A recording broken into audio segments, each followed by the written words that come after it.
Meus irmãos, eu gostaria de ler com vocês apenas o verso de número 2 a princípio, e no decorrer da mensagem estaremos lendo os demais versos. Então diz assim o texto de Miqueias, capítulo 5, versículo de número 2. Mas tu, Belém Efrata, embora pequena entre os clãs de Judá, de ti virá para mim aquele que será o governante sobre Israel. Suas origens estão no passado distante, em tempos antigos. Feche seus olhos e façamos mais uma oração. Senhor, aplica a tua palavra aos nossos corações. Nós te somos gratos, ó Deus, por estarmos aqui. E nesta hora, ó Deus, estaremos meditando na tua santa palavra. Que teu Espírito, Senhor, esteja falando aos nossos corações. Nós estamos aqui, ó Deus, na dependência do Senhor. Por isso, ó Deus, nos ajude, nos dê graça. É assim que oramos, Pai, gratos a Ti, no nome do Teu Filho Jesus Cristo. Amém. Meus queridos, nós chegamos no capítulo 5 de Miqueias, e praticamente, irmãos, Miqueias, ele está anunciando essa profecia, como já vimos, dentro de um contexto muito triste de Jerusalém. Nós vimos, meus amados, que a Assíria havia assolado esta região, e apesar de Deus ter salvado de forma milagrosa a cidade, Jerusalém precisava lidar com essa triste realidade de uma liderança ineficiente. No domingo passado, irmãos, foi dito aqui que Miqueias, ele prometeu um futuro de força e glória em um reinado reavivado. Mas onde estes irmãos, onde este povo deveria procurar esta esperança? É nesse capítulo, meus amados, que Miqueias fala sobre o nascimento de Cristo Jesus, que é a promessa central do livro. Essa é a promessa mais importante, pois o profeta, ele oferece a solução para os problemas que Jerusalém estava enfrentando, como eu já falei, por meio de uma liderança corrupta e infiel. Nós vamos falar aqui, irmãos, sobre as resoluções do Senhor. Porque, irmãos, o Deus da aliança, Ele tem planos e resoluções para o seu povo, bem como para todas as nações da terra. Mas quais são as resoluções do Senhor? Que planos o Senhor tem para o seu povo e para o mundo? De acordo com este texto, meus queridos irmãos, a profecia que o profeta Miqueias recebeu, em primeiro lugar, ele governará o seu povo. Você vai encontrar isso nos versos 2 ao verso 5, parte A. Então vejam, amados, depois da profecia de julgamento que vimos no capítulo 4, Miqueias agora inicia sua profecia trazendo esperança de salvação. Como lemos no verso 2, ele nos diz: mas tu, Belém Efrata, embora sejas pequena entre os clãs de Judá, de ti virá para mim aquele que será o governante sobre Israel. Suas origens estão no passado distante, em tempos antigos. Miqueias, ele está aqui tirando os olhos do povo para os lugares altos de privilégio e poder, direcionando os irmãos a uma pequena cidade na região rural chamada Belém Efrata. povo estava com os olhos para estes lugares altos de privilégio e poder. E Miqueias diz: olha, não foquem os seus olhos ali. Não direcionem os seus olhos ali. Mas vocês precisam olhar para Belém Efrata. E falando um pouco, irmãos, de Belém, era uma cidade insignificante, era uma cidade obscura, era um povoado. Ela era tão insignificante, meus queridos irmãos, que Miqueias a destaca dizendo: olha, é a Belém Efrata. Não é a cidade de Belém da região de Zebulon, uma grande cidade, muito conhecida, mas ela é uma Belém Efrata. Mas, irmãos, quando nós analisamos aqui de forma bíblica a cidade de Belém Efrata, essa profecia ela é maravilhosa. Porque quando nós passamos a observar, por exemplo, o significado de Belém, casa do pão, e quando também passamos a observar o significado de Efrata, em abundância, nós passamos a observar, irmãos, Belém Efrata, uma cidade que cumprirá com o que o seu nome promete: pão, alimento em abundância. Porque, irmãos, é dela que surgirá o grande rei divino, o eterno Israel, o eterno de Israel, Cristo Jesus.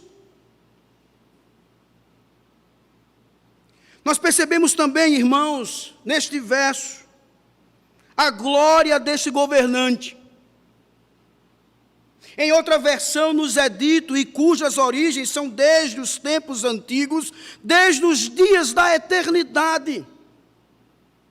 Essa expressão ela é usada no Antigo Testamento para falar da eternidade de Deus.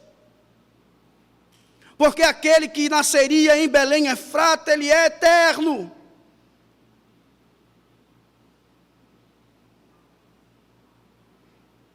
E com base nessa interpretação, irmãos, que está em total harmonia com o ensino de outros profetas, como Isaías, como também no Novo Testamento, o rei pré-anunciado por Miqueias surgirá de origens eternas. E, portanto, ele será divino. Em breve, meus irmãos, o povo de Israel não seria liderado por meros homens, mas Deus em pessoa iria estabelecer seu trono. Miqueias informa o povo sobre isto. E ele continua no verso 3: por isso, os israelitas serão abandonados até que dê à luz a que está em trabalho de parto. Então o restante dos irmãos do governante voltará para unir-se aos israelitas. Antes desse acontecimento, irmãos, o povo passaria por um grande, podemos assim dizer, perrengue. Eles ainda iriam experimentar grandes sofrimentos. Deus, irmãos, os entregará nas mãos de povos idólatras e ímpios. Mas Miqueias também traz a informação de como será o reinado desse governante. Ele diz no verso 4 e 5, parte A: ele se estabelecerá e os pastoreará na força do Senhor, na majestade do nome do Senhor, o seu Deus. E eles viverão em segurança, pois a grandeza dele alcançará os confins da terra, ele será a sua paz. Percebam, ele estabelecerá, ele pastoreará, ele trará segurança, ele será grande, ele será a paz que tanto o seu povo precisa.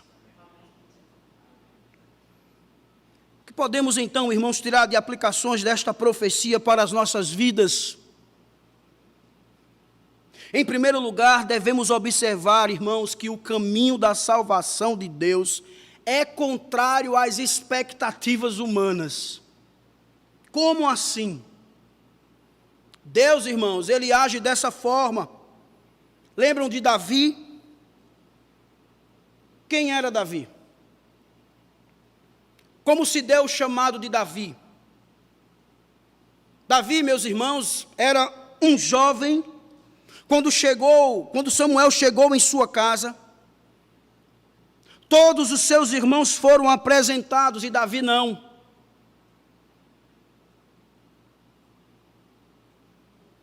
E Samuel pergunta a Jessé: acabaram-se os mancebos? Ele diz: tem um, está pastoreando, bem longe. E Samuel diz: a gente só come à mesa quando este jovem chegar. E ao contrário, meus amados, de todas as expectativas humanas, Davi era aquele que Deus usaria para lançar o seu reino. Ninguém dava nada por ele. Mas ele foi aquele que Deus usaria para lançar o seu reino. Tanto você, meu querido, como eu, frustramos todas as expectativas humanas. Todas. Muitos não acreditavam na nossa mudança. Muitos olhavam para nós e diziam: esse aqui não. Esse aqui não tem como. Esse aqui não é capaz. Mas aí, meus irmãos, Deus em sua soberania, e eu quero aqui parafrasear 1 Samuel, capítulo 16, verso 7, onde ele nos diz: eu não considero aparência, onde ele diz: eu não considero altura, eu não vejo as coisas como o homem vê, eu vejo é o coração.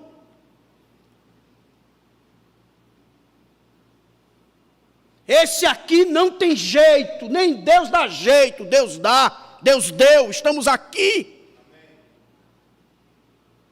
Por isso, meu amado irmão, o mais importante de tudo é que fomos escolhidos por Deus. Mesmo contrariando as expectativas do homem, Deus é Deus. Por isso, meu irmão, Deus, ele tem prazer de usar instrumentos improváveis para melhor manifestar a sua glória. Um rei sairia da vila de Belém. Um comentarista nos diz que o ponto focal da história da redenção é justamente a cidade insignificante de Belém, mostrando assim que a grandeza futura de Israel não depende de um grande rei humano, mas sim da intervenção divina para gerar grandeza a partir do nada. Deus, meus amados, ele está usando crentes humildes. Deus, ele está usando crentes humildes, dedicados a cumprirem sua vontade. E sabe quem é o nosso maior exemplo? Jesus. Não nasceu em berço de ouro, mas numa manjedoura, em uma estrebaria. Não em riqueza, mas em pobreza. Não em poder, mas em fraqueza. Ele é o nosso maior exemplo, irmãos. Olha o que diz 1 Coríntios capítulo 1, versos 26 ao 29. Paulo diz: irmãos, pensem no que vocês eram quando foram chamados. Quem nós éramos, irmãos? Poucos eram sábios segundo os padrões humanos. Poucos eram poderosos, poucos eram de nobre nascimento, mas Deus escolheu as coisas loucas do mundo para envergonhar os sábios, e escolheu as coisas fracas do mundo para envergonhar as fortes. Ele escolheu as coisas insignificantes do mundo, as desprezadas e as que nada são, para reduzir a nada as que são, para que ninguém se vanglorie diante dele. Deus tem prazer de usar instrumentos improváveis para melhor manifestar a sua glória. E Ele tem feito isso com cada um de nós, irmãos.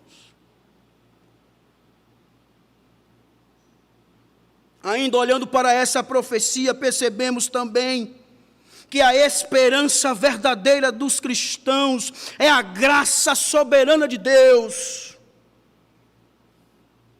Todos nós estamos aqui por causa da graça de Deus, todos. Somos o que somos por causa da graça de Deus. Temos o que temos por causa da graça de Deus. Davi, irmãos, foi um homem moldado por Deus. E ele foi moldado por Deus por causa da graça de Deus. A única maneira, meus irmãos, de a pequena cidade de Belém vir a dominar a história do mundo, era por meio da graça soberana de Deus. Provavelmente aquela geração, ela estava depositando a sua esperança em alguma estratégia, em algum compromisso, em alguma aliança terrena para sobreviver. Mas Miqueias, meus irmãos, ele responde: lembrem-se da pequena Belém, porque é de lá que vem a graça soberana de Deus. É de lá que vem a esperança de vocês. Vocês estão passando por tudo isso, por esse sofrimento, mas é de Belém, Efrata, que vem a graça de Deus.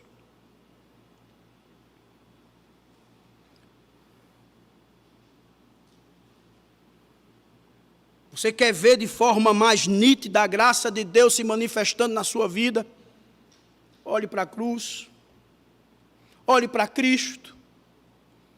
Está passando por algum perrengue, por alguma luta, por algum sofrimento, olhe para a cruz, porque de lá vem a graça de Deus. E é pela graça, irmãos, que passamos por tudo isso. A nossa esperança deve estar na graça soberana de Deus. Não pode estar em uma outra coisa, ou em alguma outra coisa. Por fim, irmãos, Miqueias nos diz que Ele será a nossa paz. Entendam, meus irmãos, só Cristo é que traz a verdadeira paz. Só Cristo. É Ele que dá a paz a todos aqueles que se achegam a Ele, pela fé. Ele mesmo nos disse isso lá em Mateus capítulo 11, verso 28 e 30. E nós só encontramos essa paz quando o Espírito tirou dos nossos olhos as vendas. E passamos a entender quando Jesus ele disse: venham a mim todos os que estão cansados e sobrecarregados, e eu vos aliviarei. Eu lhes darei descanso. Tome sobre vocês o meu jugo e aprendam de mim, pois sou manso e humilde de coração, e vocês encontrarão descanso para as suas almas, pois o meu jugo é suave e o meu fardo é leve. O que é isso, irmãos? É paz. Só Ele é quem pode nos dar essa paz. Às vezes estamos ansiosos, inquietos, faz parte, somos seres humanos, somos pecadores. E muitas das vezes tentamos encontrar sossego, paz em alguma coisa. é indo desopilar, indo numa praia, assistindo um filme, é indo a um restaurante, é indo conversar com os amigos, e quando chega a noite estamos do mesmo jeito. Por quê? Porque não estamos olhando para Cristo, porque só Ele é quem pode nos dar a verdadeira paz, só Ele, meu irmão. Por isso entendamos o que o apóstolo Paulo confirma em sua carta aos Romanos, dizendo: tendo sido, pois, justificado pela fé, nós temos paz com Deus por nosso Senhor Jesus Cristo. Só Ele, meu irmão, é que pode nos dar essa paz. E louvado seja o seu santo nome, porque Ele tem nos dado. Louvado seja o seu santo nome, porque Ele tem sido fiel. Porque de fato Ele tem tomado sobre si o nosso fardo e o nosso jugo.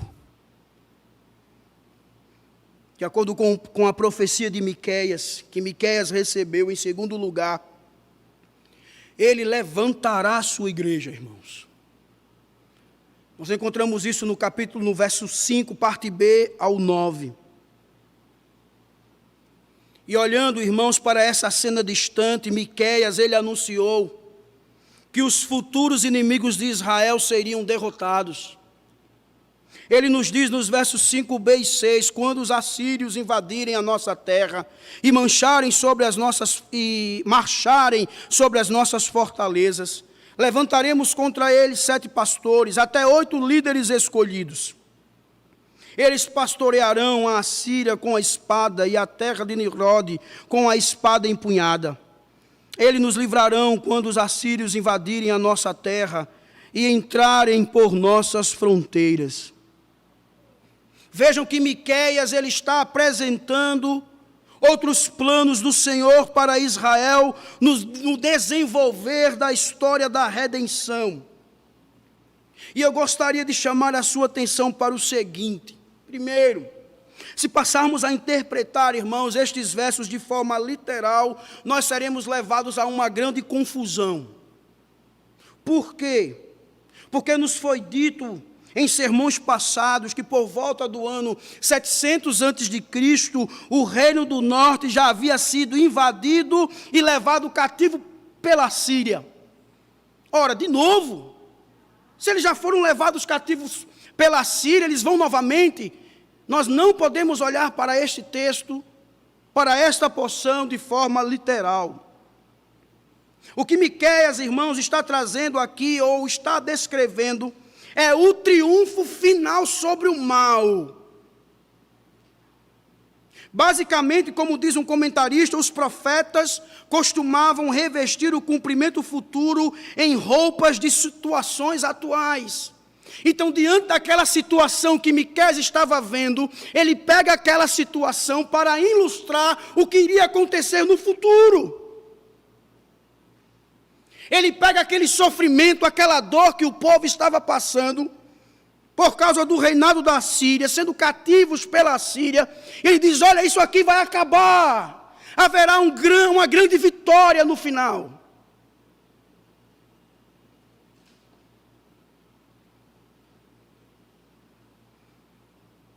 Isso, irmãos, Miqueias está fazendo para descrever e criar uma expectativa espiritual em torno do triunfo futuro de Deus na pessoa do Redentor.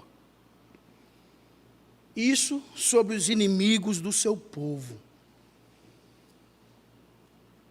Miqueias, meus irmãos, ele está descrevendo aqui a vitória.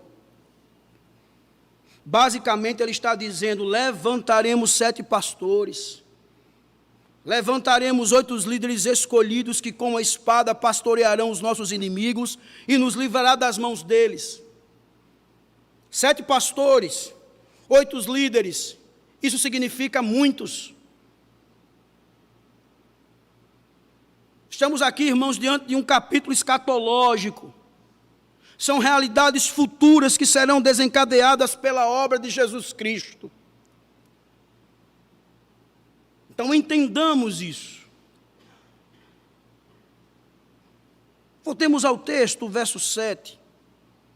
O remanescente de Jacó, ou seja, o povo eleito e preservado por Deus, estará no meio de muitos povos como orvalho da parte do Senhor, como aguaceiro, chuva sobre a relva. Não porá a sua esperança no homem, nem dependerá dos seres humanos.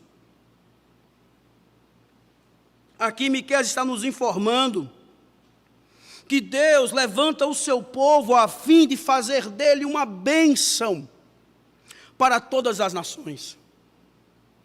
Este povo, meus amados, se tornaria uma bênção a partir do momento que, nas palavras do autor,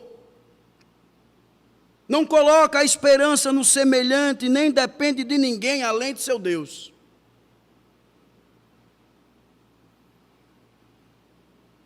Então Miqueias, ele continua no versos 8 e 9, o remanescente de Jacó estará entre as nações, no meio de muitos povos, como um leão entre os animais da floresta, como um leão forte entre rebanhos de ovelhas, leão que quando ataca, destroça e mutila a presa, sem que ninguém a possa livrar. Sua mão se levantará contra os seus adversários, e todos os seus inimigos serão destruídos. Para se referir, amados, à influência que sua igreja, a igreja do Senhor, terá sobre o mundo, a imagem de um leão é usada. Ela agora é descrita como um animal poderoso que não pode ser domesticado nem subjugado. Ninguém resistirá ao Israel de Deus. Ninguém. Porque sua mão se levantará e destruirá os seus adversários. Isso porque, irmãos, a vitória de Deus é a vitória do seu povo.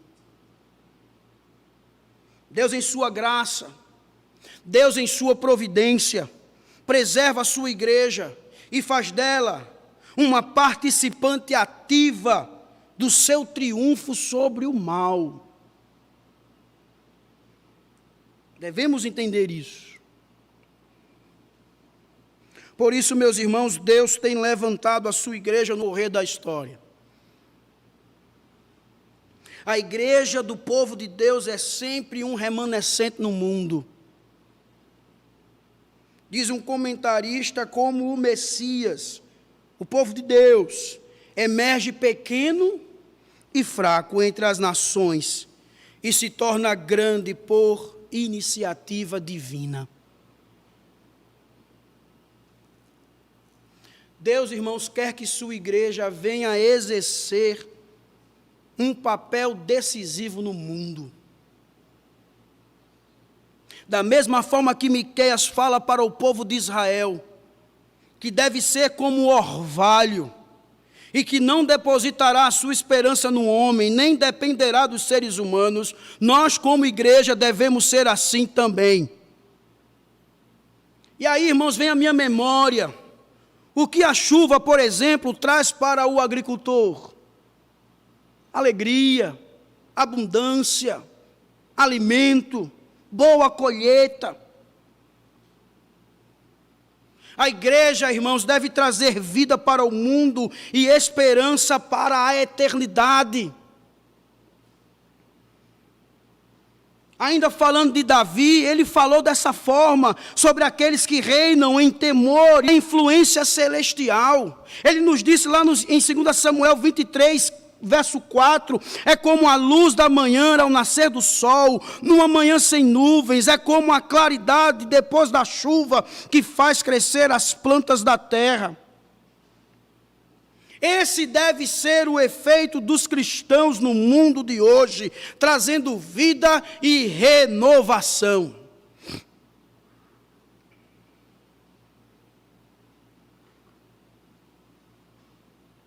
Então eu trago uma pergunta.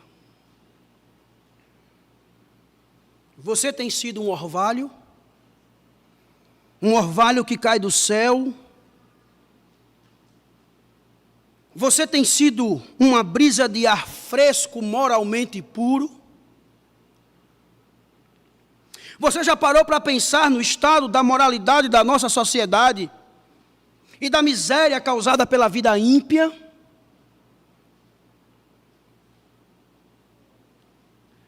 Basta, irmãos, pensarmos, por exemplo, na postura desejosa diante da sexualidade hoje em dia.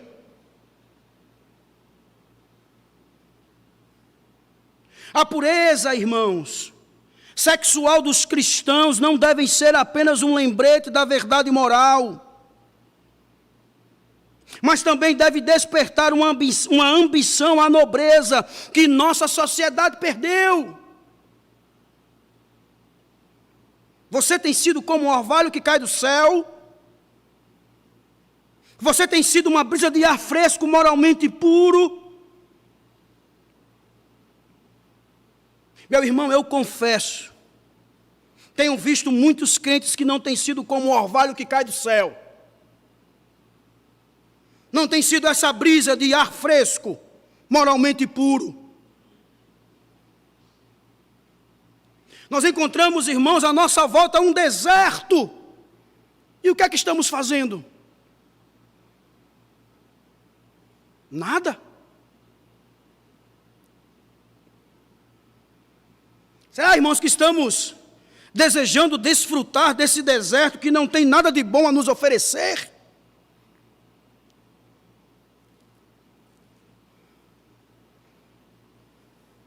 Isso tem nos preocupado como liderança da igreja. Quer um exemplo? Quando temos observado as redes sociais, é moda, né? Todo mundo hoje tem o Instagram, Face, YouTuber, e por aí vai. E eu confesso, irmãos, o orvalho tem passado longe.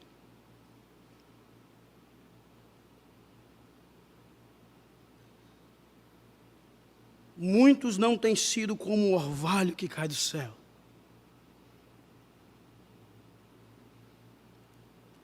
São postagens sensuais.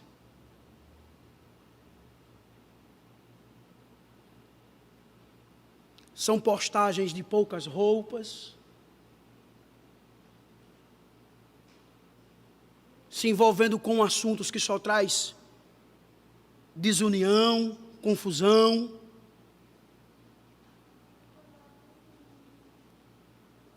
E isso, irmãos, entristece o nosso coração.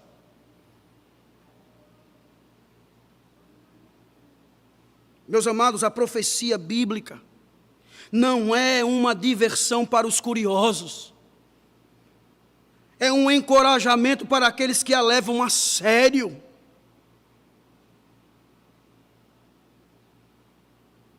Ah, pastor, então qual é o maior refrigério que eu, como cristão, posso levar a esse deserto? É a luz do Evangelho, meu irmão.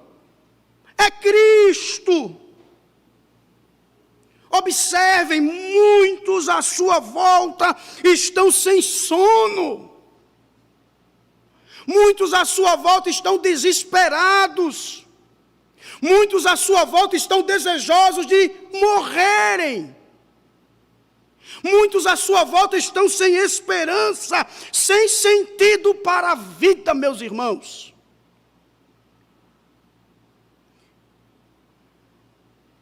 E Jesus, irmãos, sempre diz a cada um de nós, lá em Mateus 5, 14, verso 16, ou melhor, Marcos 5, verso 14 e verso 16, o que é que Jesus diz lá? Abra o texto aí, veja. Abra aí Mateus capítulo 5. E veja o que Jesus diz no verso 14. Mateus capítulo 5, verso 14. Vós sois o quê, irmãos? O quê, irmãos?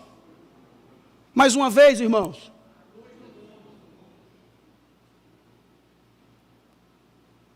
Vós sois a luz do mundo. Vá lá para o verso 16. Não se pode esconder uma cidade construída sobre um monte.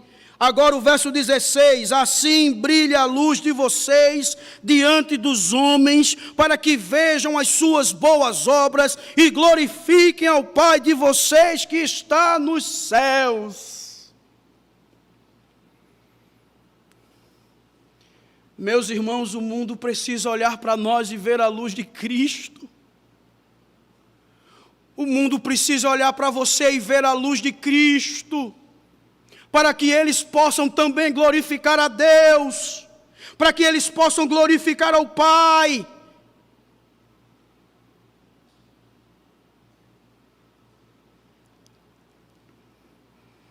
Precisamos, irmãos, ser este orvalho que cai do céu.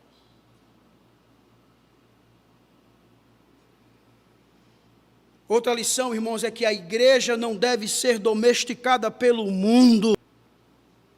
O relacionamento da igreja com o mundo deve ser como a de um leão. O leão, irmãos, não é um animal domesticado, logo, a igreja não deve ser domesticada pelo mundo. E um comentarista nos diz que a causa de Deus, com a qual Israel se identifica, precisa triunfar. E qual é a causa da igreja, irmãos? A causa da igreja, meu querido, é a causa de Cristo. Logo, essa causa deve triunfar, porque Deus, irmãos, colocou a igreja no mundo para abençoá-lo. O mundo, de fato, jamais terá condições de derrubar a igreja do Senhor. Nós vimos isso na história, que aqueles que tentaram foram destruídos. Mas a igreja, irmãos, é o bom perfume de Cristo. Como diz o apóstolo Paulo em 2 Coríntios capítulo 2, verso 15 ao 16. Agora, é uma vergonha quando vemos algumas igrejas adotando uma postura totalmente contrária.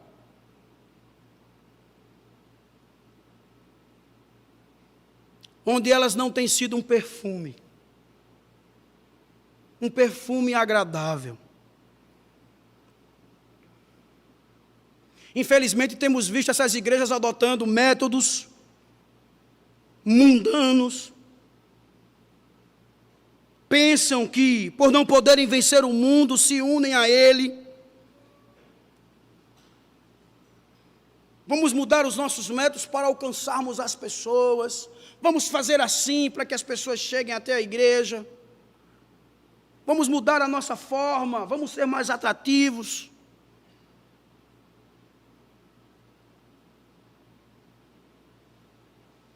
Meus irmãos, a igreja deve ser alicerçada sobre a rocha do Evangelho.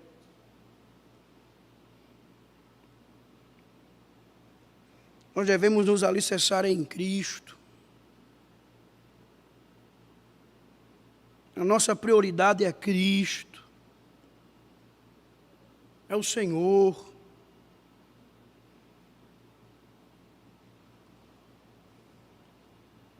Deus chamou, irmãos, a igreja para ser bênção. E de acordo, irmãos, com essa profecia que Miqueias recebeu em terceiro lugar, ele purificará o seu povo. Você vai encontrar isso nos versos 10 ao verso 15. Miqueias, irmãos, ele introduz agora um evento que tem sido anunciado ao longo de toda a Escritura: a santificação do seu povo. Nós vimos anteriormente eventos que seriam realizados por Deus em favor de Israel. Agora veremos uma descrição do que Deus fará em seu coração. E aí, irmãos, no verso 10, Miqueias profetiza dizendo: naquele dia, declara o Senhor, matarei os seus cavalos e destruirei os seus carros de guerra. A expressão usada no último sermão, a tensão entre o já e o ainda não, nos ajuda a compreender melhor isso. Não se trata de eventos que acontecerão literalmente só nos últimos dias desta vida, mas sim de acontecimentos que são iniciados com a chegada e a obra de Cristo, que serão plenamente exterminados no seu retorno. Por onde ele começará? Segundo o verso 10, irmãos, ele vai eliminar a confiança de Israel em armas de guerras mundanas, cavalos e carros de guerra. E qual era o objetivo de Deus? O objetivo de Deus aqui, irmãos, era mover a confiança deles para o poder do próprio Deus.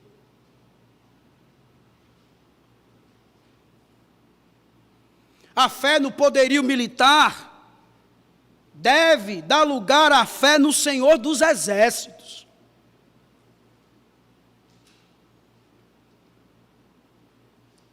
Deus, irmãos, vai mover a confiança do seu povo nestes cavalos e nestes carros de guerra e direcionar para Ele mesmo. O povo deve confiar nele.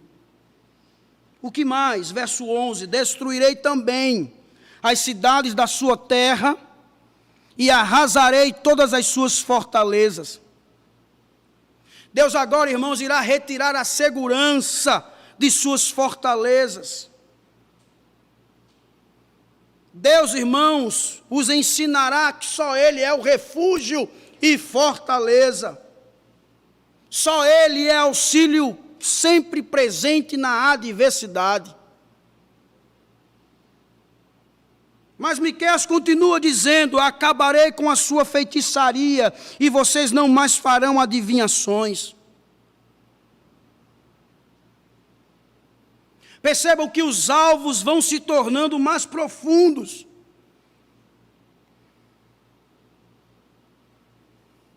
E por que isso, irmãos? Porque Deus tem interesse em prevalecer no coração dos israelitas. O conselho pagão, irmãos, passou a substituir o de Deus.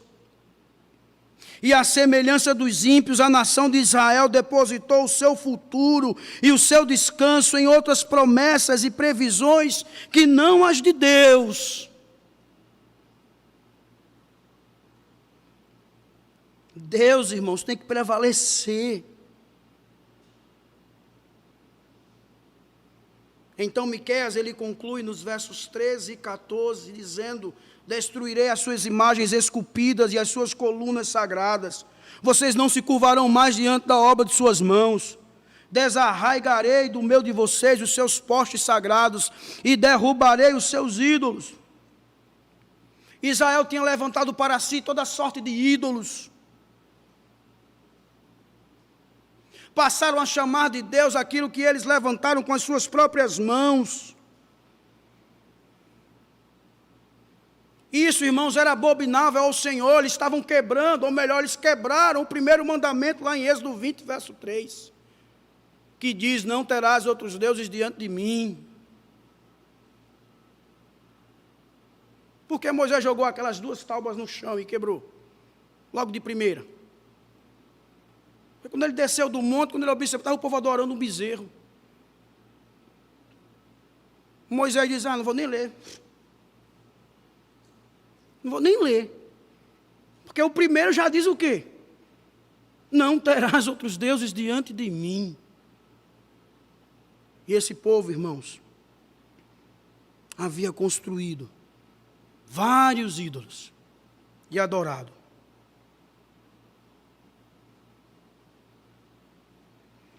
E aí, irmãos, Miqueias, ele termina dizendo no verso 15: com ira e indignação me vingarei das nações que não me obedecerem.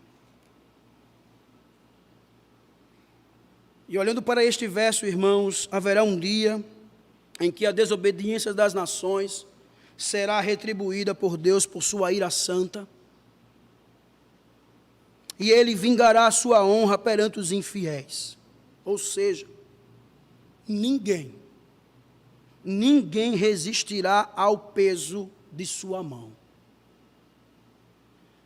Ninguém vai passar, como a gente diz, né? Partido. Ninguém. Por isso, meus irmãos, a postura de uma igreja que passa a confiar nas coisas deste mundo é algo profundamente lamentável. Por quê? Porque Deus, irmãos, Ele deseja que o seu povo confie exclusivamente nele. Confie no seu poder. Qual é a postura, irmãos, que devemos ter? É só lermos Salmo 20, verso 7, que nos ensina. Alguns confiam em carros e outros em cavalos, mas nós confiamos em quem? No nome do Senhor, o nosso Deus. A sabedoria, irmãos, do marketing, do entretenimento mundano, não pode substituir, irmãos, a confiança na oração e na palavra de Deus. Nós não podemos trocar isso, irmãos. As coisas não vão melhorar adotando uma propaganda melhor da igreja, mudando o visual, deixando o lugar mais aconchegante. Isso é bom, mas nós não devemos depositar a nossa confiança nisso, irmãos. Se queremos crescer, se queremos melhorar, se queremos servir melhor, se queremos alcançar outros povos, outras nações, o que devemos fazer é confiar em Deus. E qual é o caminho para se confiar em Deus? É joelho em terra, irmãos, e estudando sua palavra.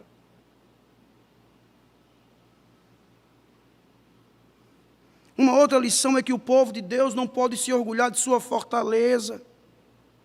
Não pode se confiar nos números, no dinheiro, na influência terrena. Eu posso, eu tenho, eu sou. Devemos, irmãos, nos orgulhar no Senhor. Devemos nos orgulhar de quem Ele é. É colocá-lo no centro da nossa vida. É dizer para Ele, Senhor, que eu diminua e que o Senhor cresça.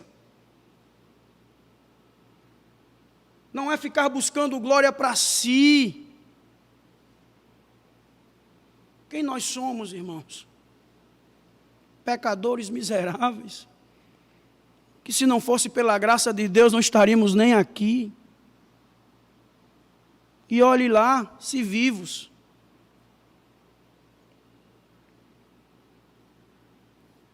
O que você é, o que você tem. Não se orgulhe disso. Se orgulhe do Senhor. Se orgulhe de Deus. É Ele que deve estar em primeiro lugar, meu irmão. É Ele que deve aparecer. Não é você, não. Desempenha um bom trabalho. É um bom funcionário. É um bom patrão. É um bom estudante. É uma boa dona de casa. É um bom marido, uma boa esposa, um bom filho. É um bom crente, amém. Mas não se orgulhe disso. Porque você é tudo isso por causa do Senhor. Devemos nos orgulhar dEle. Somente dEle. Mas nós temos algo mais aqui a aprender, irmãos. Infelizmente, a palavra de Deus tem sido muito negligenciada. Muitos aqui, irmãos, passam a procurar os adivinhadores, os ditos profetas. Quando eu digo aqui, é em geral. Parece que a palavra de Deus não serve mais.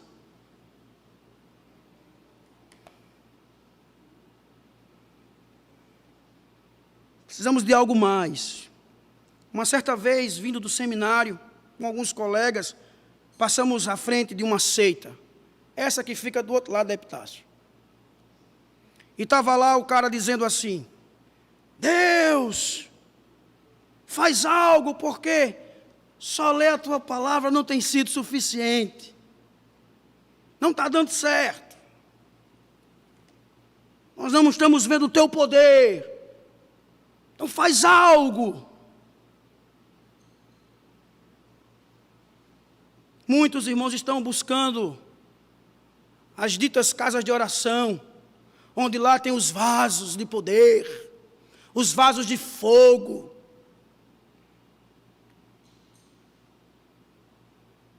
Negligenciando assim, irmãos, a palavra de Deus. Deus quer, irmãos, como diz um comentarista, que a nossa ansiedade em relação ao futuro seja aliviada em oração e por meio do estudo da palavra de Deus. Oh, irmãos, Deus é sério. Deus é sério. Ele exige que os crentes abandonem também a idolatria. São muitas que nos rodeiam. E muitas das vezes elas empurram o Senhor para lá e ficam no centro da nossa vida. O materialismo, o sensualismo, o egoísmo, tantas outras coisas. Essas idolatrias, irmãos, devem passar longe de nossos corações.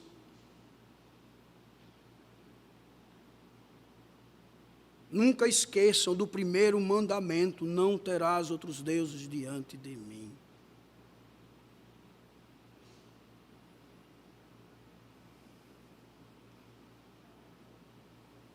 Por isso, irmãos, Deus, Ele odeia uma confiança em meios mundanos, no lugar das armas sagradas da oração e da palavra.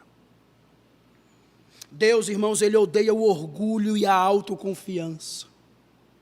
Em vez disso, nós devemos buscar o nosso refúgio apenas no Senhor. Nós devemos, irmãos, nos orientar pela palavra de Deus, sem confiar nesses adivinhadores. Nós devemos, meus irmãos, repudiar todo e qualquer tipo de ídolo em nossos corações. Devemos apenas adorar ao Senhor, o nosso Deus, e buscar a santidade que Ele exige. É assim que devemos ser. E Deus estava fazendo isso com o seu povo nos tempos de Miqueias. Eu concluo, irmãos, dizendo que Deus, Ele tem uma missão para a sua igreja. Que missão é essa? Deus, irmãos, Ele está chamando a igreja para a reforma. Ele promete poder e vida à igreja que renuncia ao mundo e se volta para Ele com todo o seu coração. Esse era o propósito de Miqueias, em Miqueias, para o povo de Israel, e não é diferente em nossos dias. Mas para que isso aconteça, irmãos, é preciso o arrependimento pelo pecado. É preciso o arrependimento, irmãos, pela desobediência. Esses são os primeiros passos a serem tomados. O segundo passo é retornar para os caminhos do Senhor ensinados em sua palavra. Esse retorno, ele é acompanhado de grande humilhação. E aí você pergunta, mas isso se faz necessário? Claro que faz.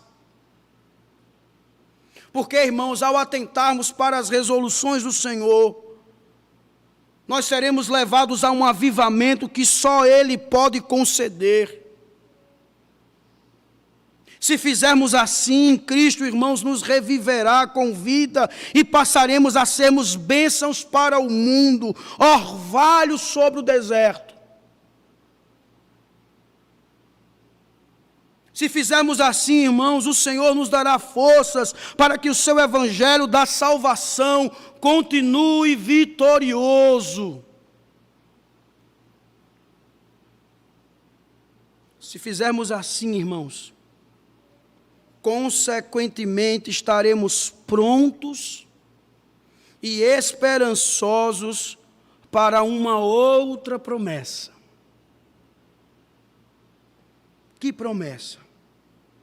A promessa que está em 1 Tessalonicenses, capítulo 4, versos 13 ao 18, que nos diz que Ele virá um dia a fim de levar o seu povo para junto de si, e assim estabelecer seu reino de retidão.